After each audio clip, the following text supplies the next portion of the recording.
नमो नमः। स्वागत है आपका मेरे चैनल पर। आज हम जानेंगे विशेषण के बारे में। सबसे पहले इसकी परिभाषा समझिए।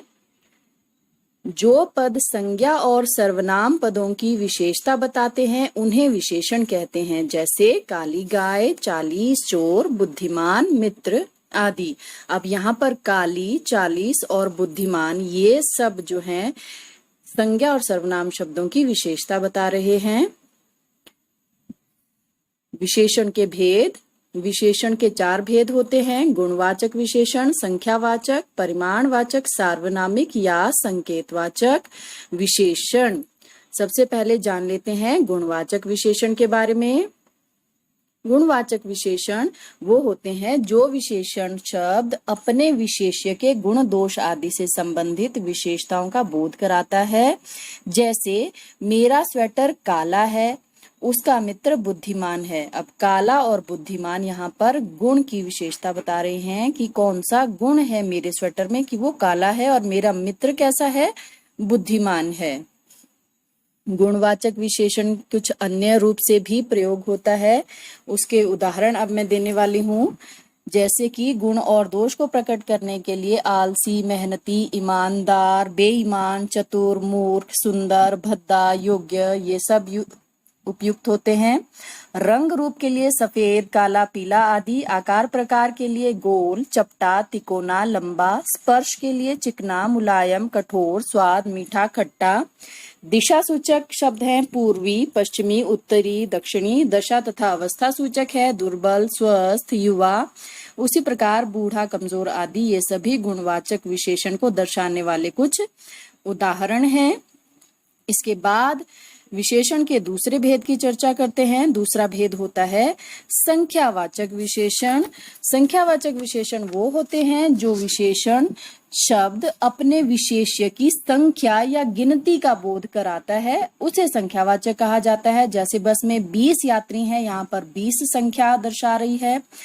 स्टेडियम में बहुत दर्शक हैं, बहुत शब्द से संख्या का अनुमान लग रहा है। राजा दशरथ के 4 पुत्र थे, यहाँ पर 4 शब्द से जो है संख्या का अनुमान लग रहा है, इसलिए इसे कहा जाता है संख्यावाचक विशेषण। संख्यावाचक विशेषण जो है 2 प्रकार का होता है। एक होता है निश्चित संख्यावाचक विशेषण और दूसरा होता है अनिश्चित संख्यावाचक विशेषण। सबसे पहले निश्चित संख्यावाचक विशेषण के बारे में जान लेते हैं। ये वे विशेषण होते हैं जिनसे किसी निश्चित संख्या का बोध होता है। जैसे मैंने पुस्तक मेले से 5 पुस्तकें खरीदी। अब यहाँ पर 5 शब्द से पता चल रहा है निश्चित संख्या का। मेरा कक्षा में प्रथम स्थान है, यहाँ पर प्रथम स्थान से पता चल रहा है निश्चित संख्या का। तो ये होते हैं निश्चित संख्यावाचक विशेषण। इसके बाद अनिश्चित संख्यावाचक विशेषण कौन से होते हैं? जो शब्द संज्ञा या सर्वनाम की अनिश्चित संख्या का बोध कराते हैं। जैसे मेरी माताजी ने बाजार से बहुत सी साड़ियां खरीदी। अब बहुत सी से अनिश्चितता का बोध हो रहा है, पता नहीं चल रहा है कि कितनी साड़ियां खरीदी। कुछ चोर पकड़े गए। यहाँ पर कुछ शब्द जो है अनिश्चित संख्यावाचक का बोधक है। इसके बाद विशेषण का तीसरा भेद है परिमाणवाचक विशेषण। जो विशेषण अपने विशेष्य के परिमाण या मात्रा का बोध कराएं उन्हें परिमाणवाचक विशेषण कहा जाता है। जैसे वह बाजार से 1 किलो आलू लेकर आया, मैंने 2 मीटर कपड़ा खरीदा।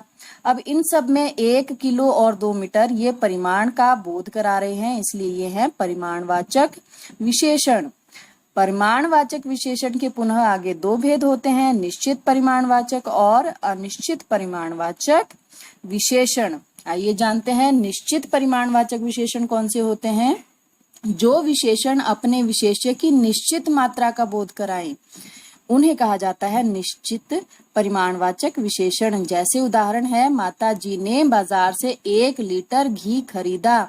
अब यहाँ पर 1 लीटर से परिमाण का पता चल रहा है और कितना परिमाण है 1 लीटर, यानी कि ये है निश्चित परिमाणवाचक विशेषण। इसके बाद इसका दूसरा भेद है अनिश्चित परिमाणवाचक विशेषण, अर्थात जो विशेषण विशेष्यों की निश्चित मात्रा का बोध ना कराए उसे अनिश्चित परिमाणवाचक विशेषण कहा जाता है। जैसे मैं बाजार से कुछ सब्जियां, थोड़े फल, थोड़ा पनीर लाया। अब इसमें कुछ, थोड़े, थोड़ा पनीर, ये सब जो है अनिश्चित परिमाण का बोध करा रहे हैं, अर्थात हमें मालूम नहीं है कि कितनी सब्जियां लाई गई, कितने फल लाए गए, कितना पनीर लाया गया। यहाँ पर हमें परिमाण कितना है, कितनी मात्रा में कोई सामान लाया गया है, उसका बोध नहीं हो रहा है, इसलिए इसे कहा जाता है अनिश्चित परिमाणवाचक विशेषण। आइए विशेषण के तीसरे भेद की बात करते हैं। तीसरा भेद होता है संकेतवाचक या सार्वनामिक विशेषण। जो सर्वनाम शब्द वाक्य में किसी संज्ञा शब्द की ओर संकेत करता है, यहाँ पर संकेत ध्यान देने योग्य बात है, उन्हें संकेतवाचक या सार्वनामिक विशेषण कहा जाता है। जैसे यह छात्र बहुत होशियार है, यह घड़ी विनय की है, वह घर महिमा का है। अब इन उदाहरण में यह वह ये सभी वाक्य जो है किसी न किसी की तरफ संकेत कर रहे हैं। जैसे यह छात्र बहुत होशियार है, यहाँ पर किसी छात्र की ओर संकेत किया जा रहा है। इस प्रकार से इन उदाहरणों से स्पष्ट होता है कि संकेतवाचक या सार्वनामिक विशेषण कौन से होते हैं। इसके बाद एक अन्य विषय होता है प्रविशेषण। वो क्या होता है उसके बारे में जानिए। विशेषण शब्दों की भी जो विशेषता बताए, अर्थात विशेषण शब्दों की विशेषता बताने वाले शब्दों को प्रविशेषण कहा जाता है। जैसे मुझे बहुत बड़ा घर बनाना है, मेरी अध्यापिका सबसे अच्छी है। अब यहाँ पर सबसे शब्द जो है प्रविशेषण है, बहुत बड़ा घर में बहुत शब्द प्रविशेषण है, और उसे बहुत अधिक प्यास लगी है। अब यहाँ पर बहुत शब्द से पता चल रहा है कि ये विशेषण की भी विशेषता प्रकट कर रहा है, यानी कि बहुत शब्द प्रविशेषण है। अब विशेषणों की तुलना और उनकी अवस्थाओं की चर्चा कर लेते हैं। विशेषण की जो है 3 अवस्थाएं या 3 रूपों में इनकी तुलना की जाती है। वो होती है मूलावस्था, उत्तरावस्था और उत्तमावस्था।